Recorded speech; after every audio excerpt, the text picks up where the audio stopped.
지난 3월 국립 5.18 민주묘지. 아직 5월도 아닌데 사람들이 모였습니다. 97년 신묘역으로 이장 이후 묘에 손을 대는 것은 극히 드문 일. 1-38 묘역의 봉분이 사라지고 유해가 모습을 드러냅니다.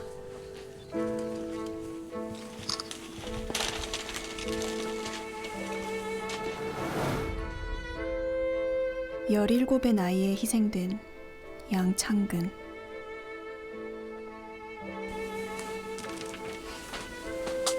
아니, 41년간 창근이로 알고 있던 누군가.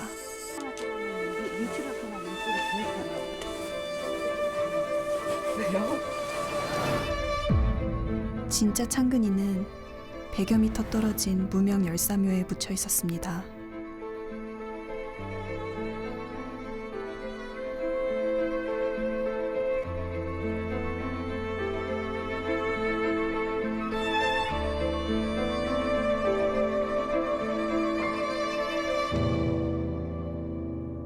양창근의 유가족에게 채취한 혈액의 유전자를 대조한 결과 일치됨에 따라 양창근의 유해가 뒤바뀌어 매장된 사실을 확인하였습니다. 어떻게 이런 일이 생긴 걸까? 80년 5월, 창근이에겐 무슨 일이 있었던 걸까요?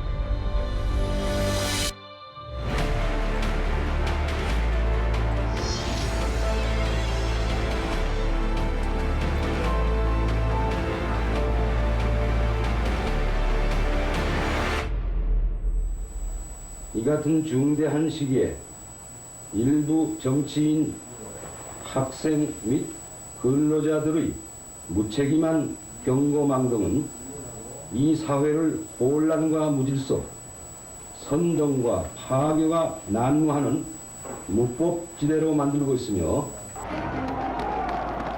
80년 5월 17일 밤, 비상계엄령이 전국으로 확대되고 광주 시민들은 순식간에 폭도가 되었습니다. 폭도를 진압하라는 명령을 받고 도착한 계엄군들은 시내 곳곳에서 무차별한 살상을 저지르고 부모, 형제, 친구가 쓰러져 가자 시민들은 더욱 적극적으로 대응하기 시작합니다.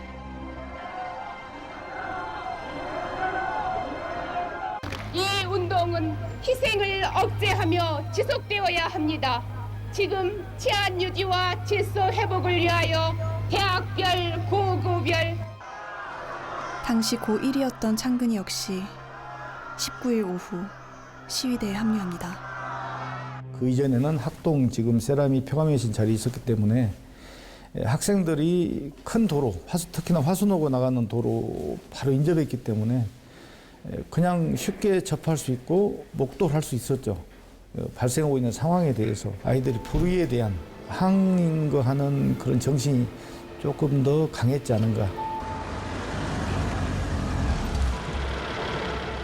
창근이는 민주화가 뭔지, 전두환이 누군지는 몰랐지만 눈앞의 상황을 두고 볼 수 없었습니다. 군인들이 시민들을 막 그렇게 때리고 이렇게 굉장히 함부로 해가지고 너무나 난잡하니 함부로 해가지고 도저히 견딜 수가 참을 수가 없다 막 그런 심정이었던 것 같습니다. 굉장히 흥분돼가지고 나가야 된다고 또 나갔다 오고 그렇게 잡아도 계속 여러 번 잡았다고 그럽니다. 그래도 도저히 잡을 수 없을 정도로 이렇게. 결국 창근이는 집으로 돌아오지 못했습니다. 온통 거기다가 심혈을 기울여서 뭐 시간과 뭐 장소에 가릴 거 없이 오랜 세월이라기보면 그때 당시에 그 세월을 보냈다고 그랬습니다. 그러다가 이제 그 결혼복이 있고 지금 아들이 있다는 그런 어느 경찰한테 말씀을 듣고 가서 이렇게 확인했다고 그렇게 들었습니다.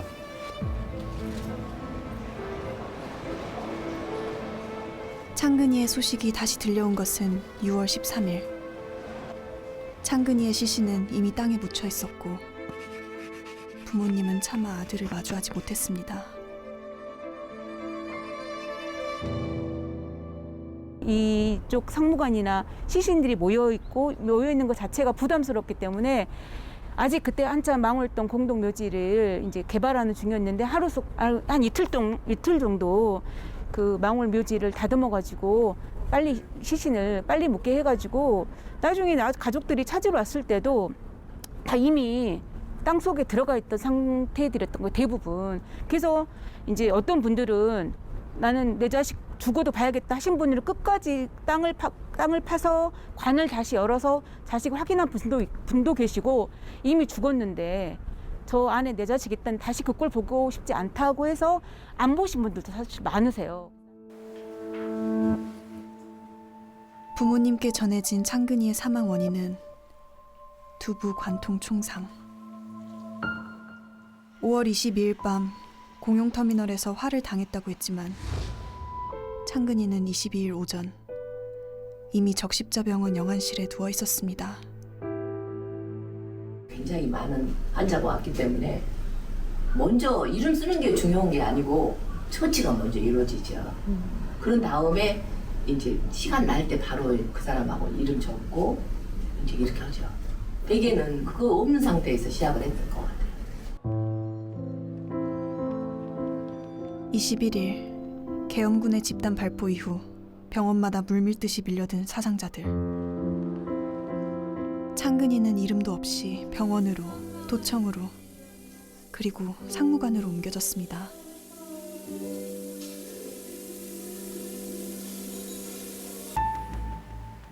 그런데 28일 진행된 검시조서에는 양창근이라는 이름 대신 문민규라는 이름이 쓰여 있었는데요. 가족들이 창근이로 알고 있던 유해 역시 유진관이라는 이름으로 검시를 받았습니다.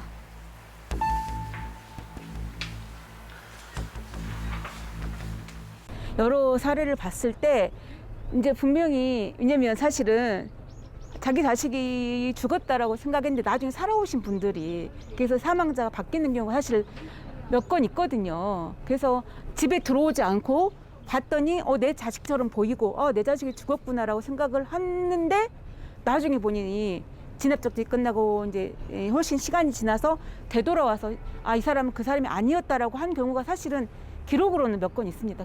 어느 순간 무명으로 되어 있던 시신에 문민규라는 이름이 달리게 되었고, 또 어느 순간 그 이름이 사라집니다. 추적은 유진관 씨는 전대병원에서 상무관으로 오게 되신 분이신데, 전대병원의 병원 기록에 유진관으로 돼 있었고, 그리고 난 다음에 무명이 된 것으로 저희가 확인을 했습니다. 한 분 한 분의 신원을 수기로 다 확인을 해야 되고, 이제 그런 부분에서 엄청 많으신 분들을 다 수기로 확인하는 과정에서 이렇게 여러 가지 문제가 많이 발생할 수 있었던 것 같습니다. 생지옥 속에서 이름마저 잃어버린 창근이.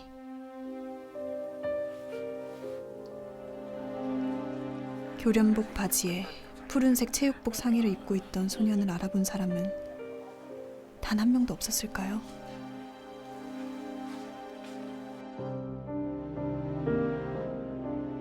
도청 진압작전이 있던 5월 27일 새벽까지 도청에서 시신을 관리했던 김순호 운구반장을 만났습니다.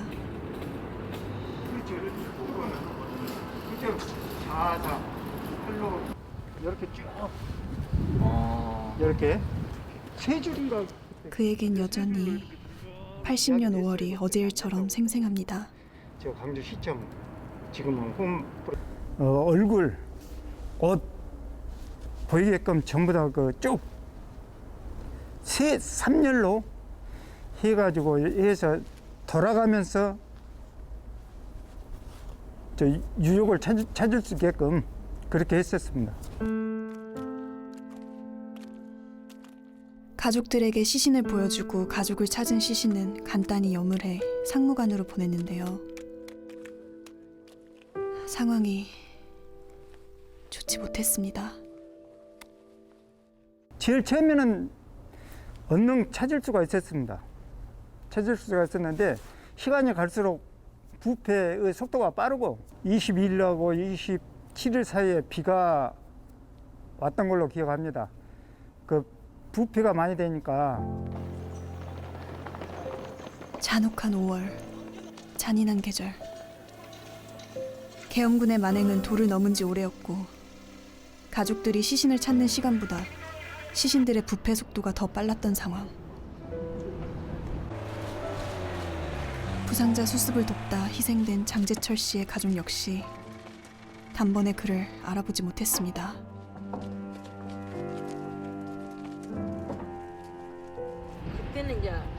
부모가 자식을 알아보지 못하는 비극.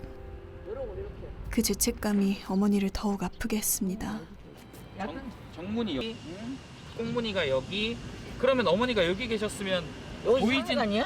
상무관. 그래, 내가 상무관 여기서 여기 얼굴을 모르겠어. 그래서 이 코 밑에가 흉이 있었어요. 흉이 있어서 내가 우리 동생 보고 너 오빠 코 밑에 흉터 있으니까 흉터가 있는가 봐라. 그러고는 이제 조금 있으니까 우리 딸이 그래, 엄마 오빠요 흉터가 있어 그래.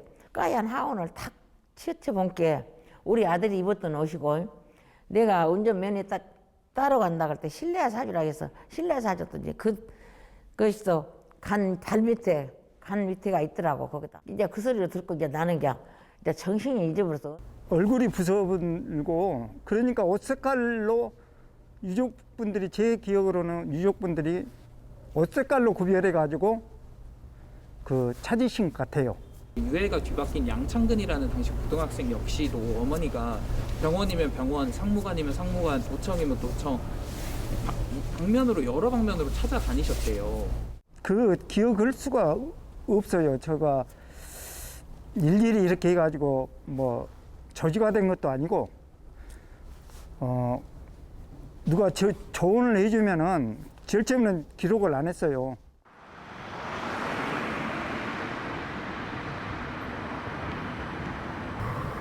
혹시 창근이의 시신이었던 문민규를 검시한 의사는 무언가를 알고 있지 않을까? 밖에 이제 아까 여기서 막 어렵게 수소문에 만난 박영진 교수는 당시를 이렇게 기억합니다. 그러면 27일부터 분수대 있고 거기는 이제 사람들이 이제 차들 다니고 빵빵으로 다니고 그때 거기 들어왔었죠. 근데 뭐 총 들고 있는 사람 내가 너무 오래돼서 기억이 그런데 없었던 것 같고 다 그냥 시신만 다 있고 이제 우리는 그만 이런 것은 이제 지금도 그랬지만 검찰이 지시해서 하는 것이겠죠. 관에 있었던 시신도 있었고 그냥 그 노지에 이렇게 그냥 뉘어져 있는 시신도 있고 그랬습니까? 부패 그게 전혀 없고 이제 바로 죽은 지 얼마 안 된 것 같은 사람들은 그냥 부패하고 그런 데가 그것만 한 일이 없어요.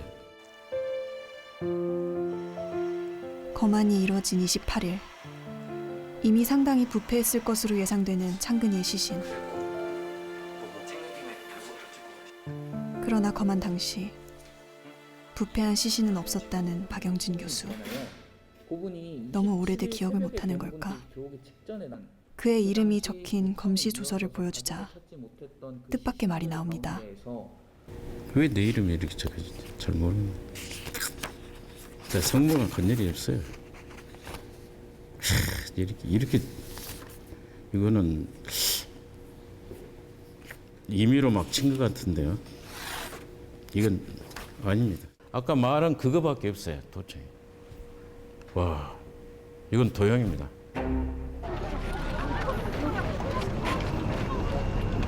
이해할 수 없는 일이 당연하게 벌어졌던 80년의 5월.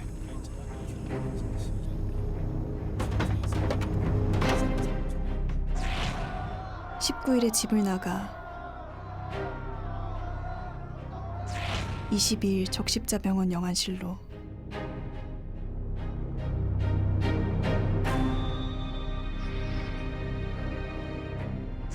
다른 이의 이름으로 거만을 받고 무명 열사로 묻히기까지.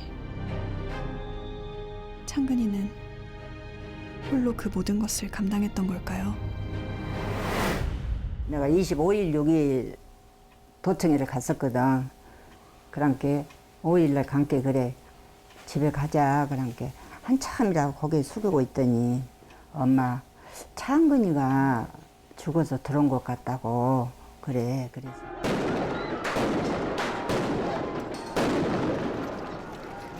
마지막까지 도청을 지키다 생을 마감한 고등학생 시민군 문재학. 한강의 소설 소년이 온다의 주인공인 동호의 실제 모델로도 잘 알려져 있는데요.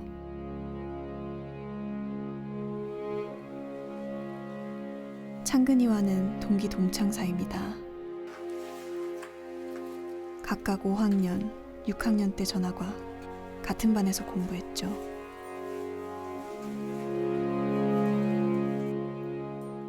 집도 가까워 자주 어울렸고요.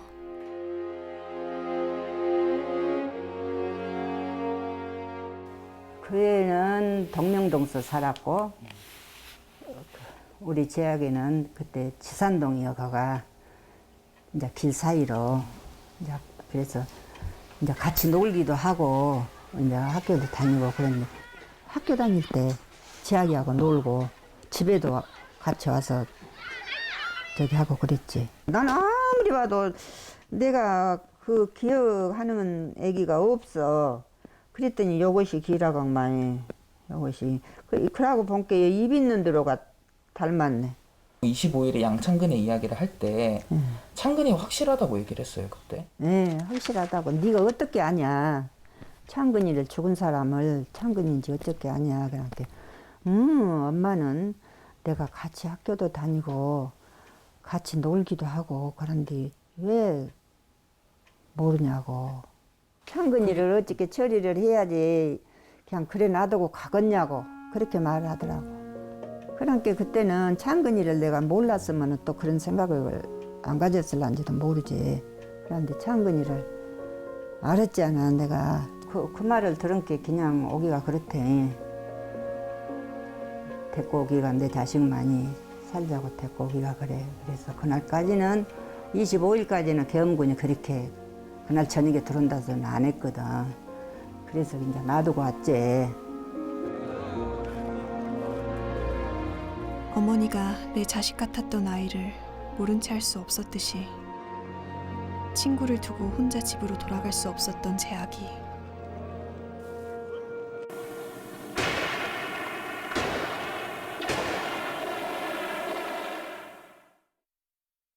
그런 재학이마저 27일 새벽 운명을 달리합니다. 문재학 선생님조차 경찰국 본관 2층에서 이제 시신으로 이제 발견되었기 때문에 이제 그렇게 해서 양창근 선생님의 이제 가족 찾는 신원을 확인하는 일이 아주 더뎌진 것으로 보여집니다. 사실 문재학 선생님 살아계셨더라면 훨씬 빨리 양창근 열사 가족의 품으로 돌아갔지 않았을까 생각이 듭니다. 참 너무나 고맙다는 생각이 듭니다. 너무 고맙죠. 너무나 고맙고 친구라고도 그때 당시에는 너무나 급박한 사정 또 생명의 위협도 다 받을 수 있는 그런 상황일 수 있는데 그런 의기로 이렇게 했다는 것이 참 고맙게 생각합니다. 재학이의 죽음으로 결국 무명열사가 된 창근이는 41년이 지나서야 이름을 찾게 됩니다. 이분에게 특징이 무엇이 있을까 그랬더니 숭일실구 체육복이라는 특징이 있다는 걸 알게 되었습니다. 그래서 그 체육복을 토대로 숭일실구에 대해서 추적을 했고 그 과정 속에 적십자병원에 사망하신 분이 우리가 찾고 있는 그 무명열사하고 동일인일 것 같다라는 가정을 해서 그 부분들을 하나하나 저희가 확인해 가는 과정 속에 그 적십자병원에 있는 사진의 그 분이 무명열사라는 것을 최종적으로 확인을 하게 된 겁니다. 실제 그래서 이 양창근의 형님에게 혹시 모르니까 이 부분을 한번 확인을 해봅시다 해서 이렇게 전후 사정을 말씀을 드렸고 이렇게 본인의 가족의 동의가 있어서 유전자를 확인을 해보니까 실제 4-96번의 무명열사와 양창근의 형님이 유전자가 일치가 된 거죠. 80년 5월 당시 군 복무 중이었던 창근이의 형 중근 씨. 20대였던 그때도 60대가 된 지금도 동생의 죽음은 감당하기 어렵고 늦어버린 진실만큼 부모님에 대한 그리움이 사무칩니다. 어머님은 진짜 온통 그냥 그 삶이 거기에 매달리는 삶을 좀 살았었어요. 그렇게 애통하는 그런 삶을 그렇게 기억이 됩니다. 저분도 가족을 빨리 찾기를 바라겠습니다. 가족 품 안에 안기길 바라겠습니다. 참 그분들이 그 생각하면 너무나 애통할 거라 생각하고 있습니다.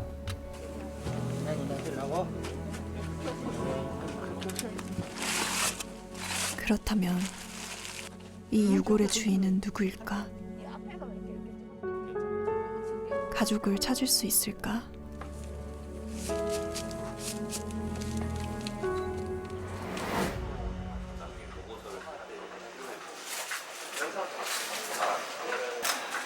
유골에서 DNA를 추출해 유전자 분석에 들어갔는데요. 전남대학교 의과대학과 전문기관이 함께 분석에 들어간 지 한 달째. 애타게 기다리던 결과가 드디어 나왔습니다. 형제 관계인 확률, 그리고 밑에는 이제 부자 관계일 확률인데, 이번엔 어쨌든 이분 같은 경우는 이제 어머님이고, 위에 두 분 같은 경우는 형제라고 해서 이제 유가족을 찾으신 경우가 되겠습니다. 이건. 저거는 그러면 우리가 가족이라고 봐도 되는 건가요? 확률적으로는 저희가 봤을 때는 맞다라고 생각하고 있습니다.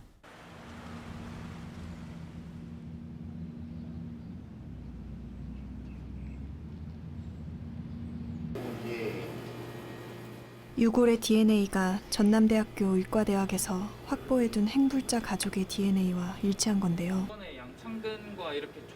바로 14세 나이에 행방불명된 김광복의 가족.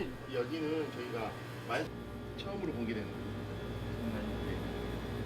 인체 우리 대퇴골 허벅지뼈였습니다. 약 10cm 정도 되는 뼈였는데 다행히 뼈 상태가 그렇게 나쁘지가 않았어요. 다행히 이런 검체를 받았고 저희가 약 한 달 정도 이제 걸리면서 여기에서 꾸준히 유전자를 추출을 합니다. DNA라고 하는 유전자를 추출을 하게 됩니다. 추출한 다음에 실제 데이터베이스를 대조를 하기 시작했습니다. 그랬더니 생각지도 않았던 가족이 일치가 나온 겁니다. 이분들 2002년도에 저희에게 행불자 가족으로 등록되어 있는 가족이었으니 벌써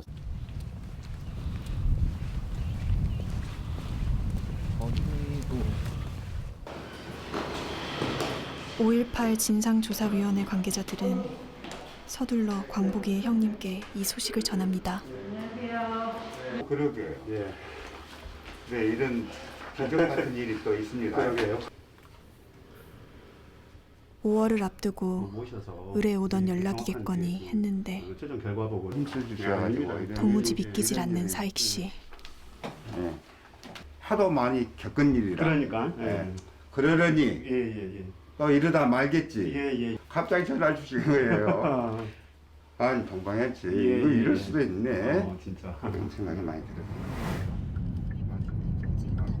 벅찬 마음을 안고 한달음에 달려가는 민주묘지. 자연스럽게 발길은 행불자 묘역으로 향하는데요.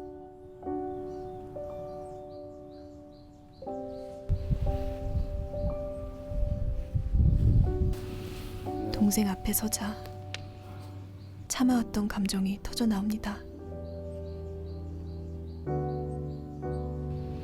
너무 오랜 세월 미안해. 정말 미안해.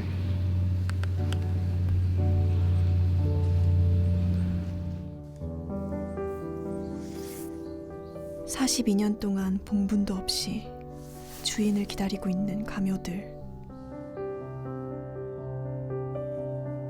그중 하나가 주인을 찾은 날. 광복이는 80년 5월 21일 집을 나간 뒤 돌아오지 않았습니다.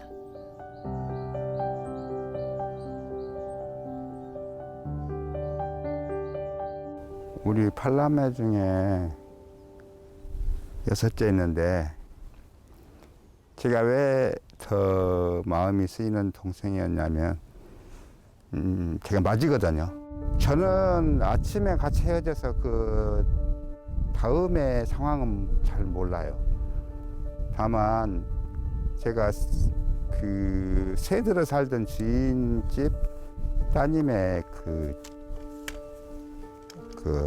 목격담으로 증인으로 해주셔서 그때 그걸로 알고 있죠. 그 친구 말은 전대 그 시위 차량에 탑승하고 전대 안으로 들어간 걸로 그렇게 이야기했었어요.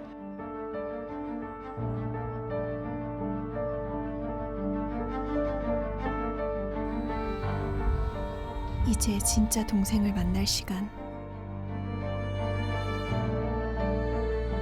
돼요. 김광복 선생께서는 저기 무명열쇠 붙여 계셨고 김광복 선생께서는 여기 있고 참 미치겠다. 여기 있는 걸 아직 몰랐네.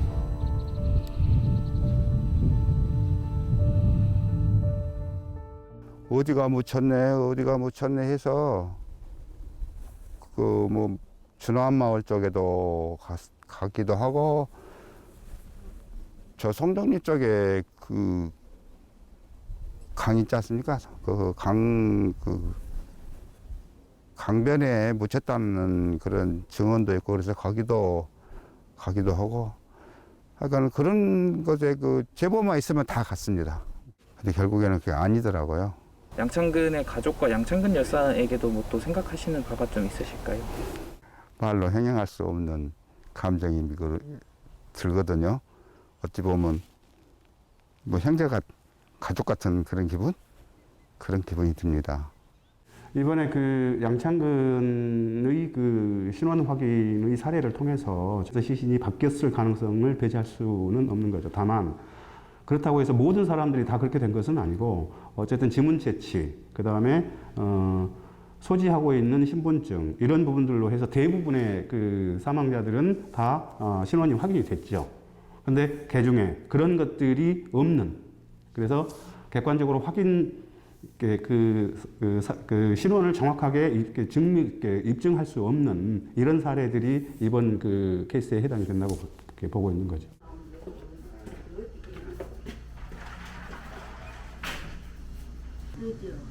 누구보다 이 소식을 기다리셨을 어머니. 그러나 고령의 나이, 급격히 나빠진 건강 탓에 충격을 받으실까 싶어 차마 입을 떼지 못했습니다. 조만간 좋아지시겠죠? 뭐 그때 모시고 오겠습니다. 그때 모시고 와서 여기서 보여드려야죠. 여기 있었다고.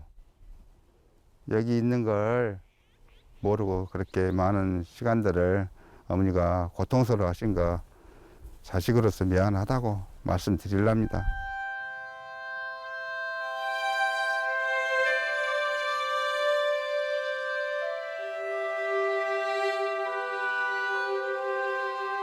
창근이와 광복이가 가족의 품으로 돌아왔지만 아직 신원을 밝히지 못한 3명의 무명 열사들. 소재조차 파악하지 못한 70여 명의 행방불명자. 가족들의 시간은 여전히 80년 5월에 멈춰 있습니다. 우리 행불 가족들이 요즘 많이 지쳐 있어요. 40년이 넘었다고 말씀하셨지 않습니까? 너무 많이 지쳐서 계기가 없었는데 저의 동생을 찾는 이 계기로 희망을 갖고 희망을 잃지 마시고. 당신들 집이 아니야. 우리 집이야. 당신들 집이야. 국민의 집이야. 왜 안 맞도록해? 그러겠지.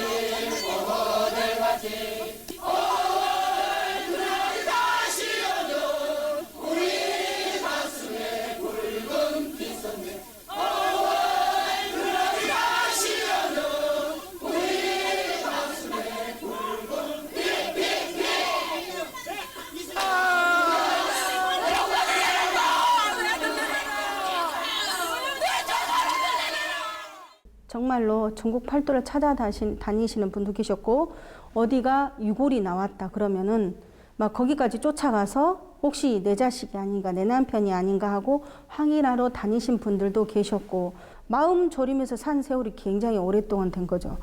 감히 생각해 보면 매일매일이 그 80년 5월 이후에 그렇죠. 연장선상이죠. 절대 그것이 멈췄다라고 볼 수는 없죠. 아직도 가슴에 묻혀 있고.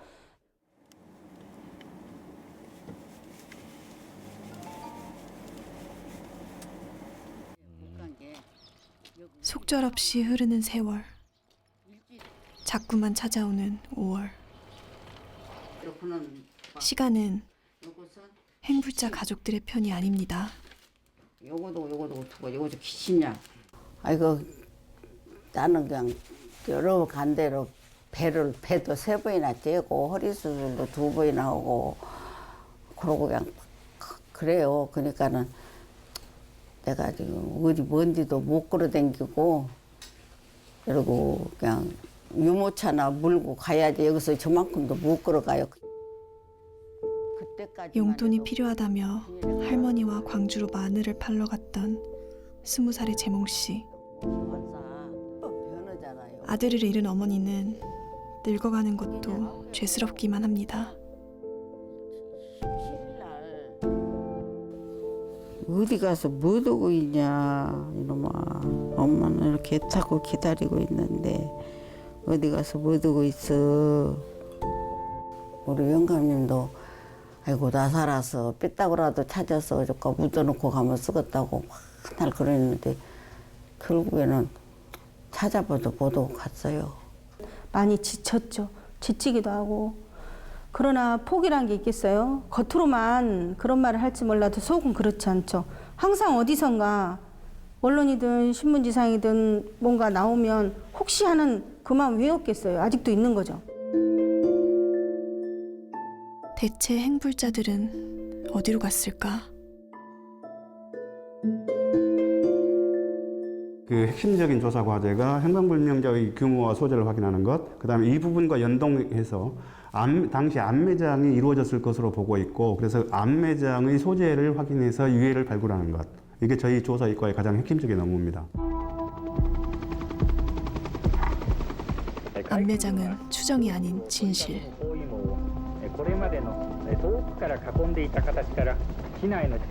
당시 암매장이 이뤄진 곳은 광주 교도소와 송암동, 그리고 주남마을 일대. 광주를 고립시키기 위해 계엄군들이 주둔했던 곳입니다.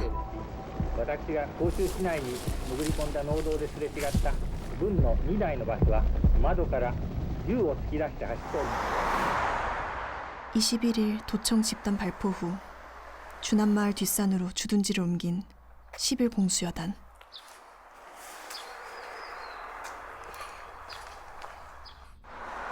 다음 날부터 광주 화순간 도로를 봉쇄하고 지나가는 민간인들에게 무차별 총격을 가했는데요. 18명의 시민이 타고 있던 소형 버스도 예외는 아니었습니다.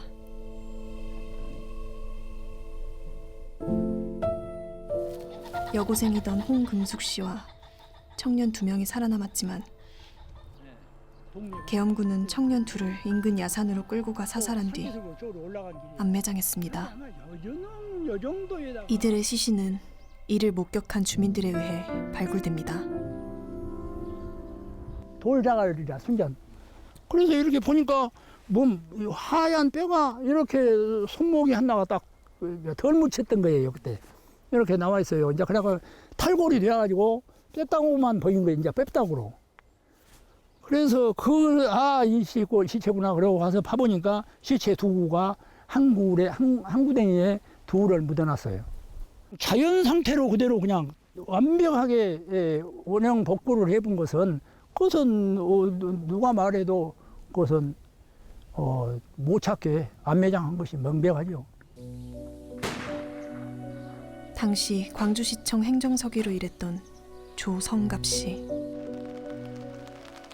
본인의 업무가 아님에도 무엇이라도 해야겠다는 생각에 시신 수습을 자처했는데요. 손수 거둔 사체 중 상당수가 안매장된 사체였고 그중 광주교도소에서 찾아낸 사체는 등골이 서늘할 정도로 매장과 은폐 방법이 치밀했습니다. 저 교도소에 가서 보면 그때 그 밭이 콩밭이었거든요. 콩나무 밭이에요. 그거 둘러보니까 콩밭이 막 콩나무가 자빠져갖고 그래서 여기다가 시체를 묻었구나. 그리고 그거를 가서 이제 자세히 보니까 나무를 한 30cm 이렇게 끝을 벗고 벗겨서 딱딱 자기들만 알게 표시를 해놓은 거예요. 28명의 시민이 이곳에서 숨진 것으로 기록돼 있지만 항쟁 직후 수습된 시신은 11구.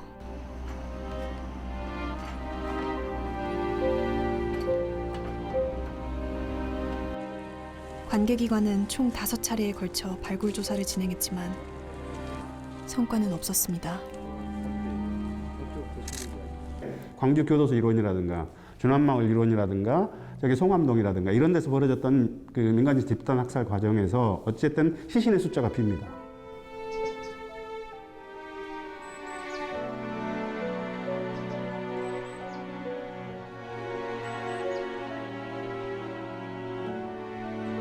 준안마을에 안매장된 2명의 청년 양민석과 최수길.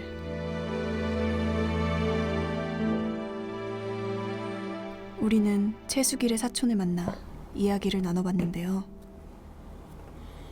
자주 왕래하진 않았지만 어릴 적 함께 살기도 했던 동갑내기. 80년 당시 군인이던 그는 사건이 있기 한 달 전 휴가를 나와 사촌을 만났답니다.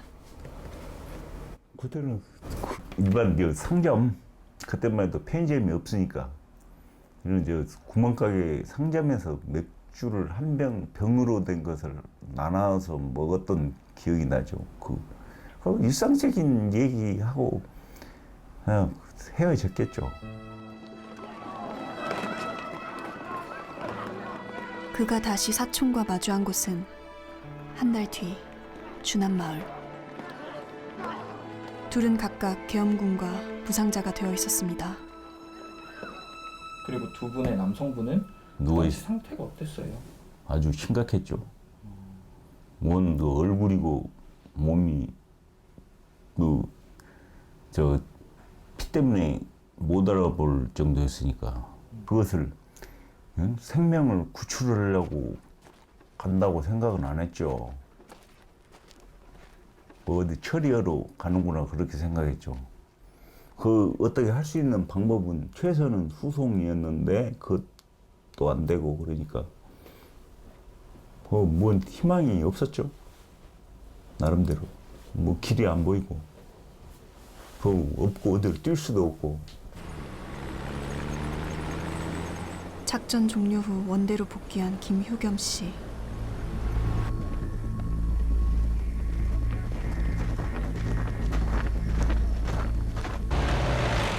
며칠 뒤 사촌을 안매장한 부대원들이 다시 광주로 내려갔습니다.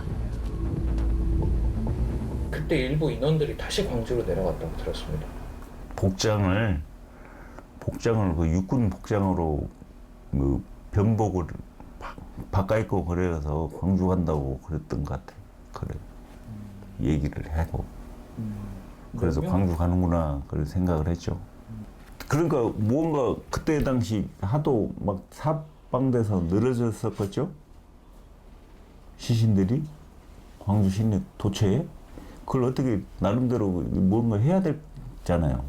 민간인 집단 학살이 벌어졌던 그 일원에서 사라진 시신들을 한꺼번에 수습을 해서 시체 처리팀이 운영이 됐을 거다라고 보고 이 부분과 관련해서 또 집중적인 조사를 진행을 하고 있는 거고 3공수라든가 11공수라든가 현장에서 작전에 참여했던 사람들이 다시 내려와서 본인들이 시신 몇 구를 어디에다가 묻었다라고 하는 이 장소와 숫자를 특정을 해주러 내려와요. 그래서 그 시체들을 누군가가 다시 재수습을 해서 제3의 장소로 이동을 시켰을 거다 이렇게 보고 그 부분과 관련된 조사를 지금 진행 중에 있습니다.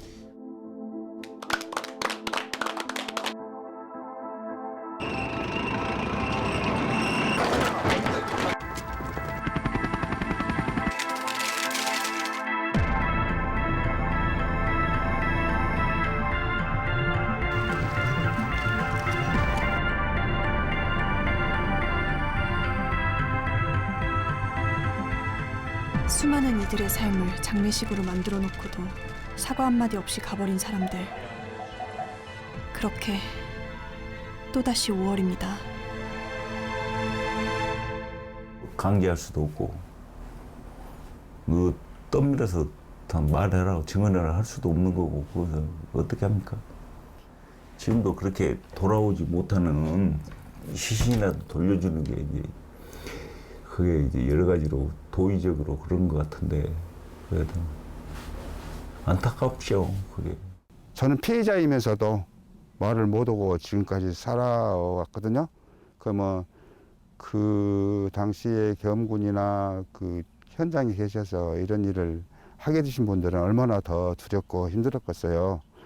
예, 그렇지만 지금은 이제 진실을 이야기해 주신다 해서 크게 뭐 문제될 건 없지 않습니까? 우리는 나는 자세하니 모르지만은 그 양반들은 아거다니요. 함께 그런 건 진술을 잘 해주시고 형방불명자가 이렇게 많으니 어디다 안매장하고 어디다 갖다 버렸으면 버렸다 하고 그런 말 잘 해줬으면 진짜로 고맙겠어요. 너무너무 고마워. 정말 간곡히 부탁드립니다. 이건 정말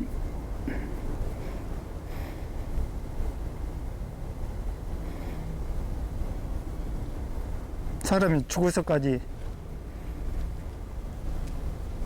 자기 이름도 모르는 데서 묻히면 쓰겠습니까? 꼭. 나는 찾아서 내 손으로 묻어놔서 겨우 더 나았는데 못 찾은 사람들은 얼마나 더 아프겠어요. 그러니까 제발 누가 알면 좀 그 자리 좀 가르쳐줘서 찾으면 근데 그거 진짜 원이요. 그러니까 어디 가서 살아있든 않을 것 같아 내 생각에. 그래도 우리 아들을 갖다가 어디다가 어떻게 해버렸냐, 네가 어디다 갖다 죽였냐, 어디다 갖다 보냈냐 이런 소리는 하고 싶죠. 그러네요.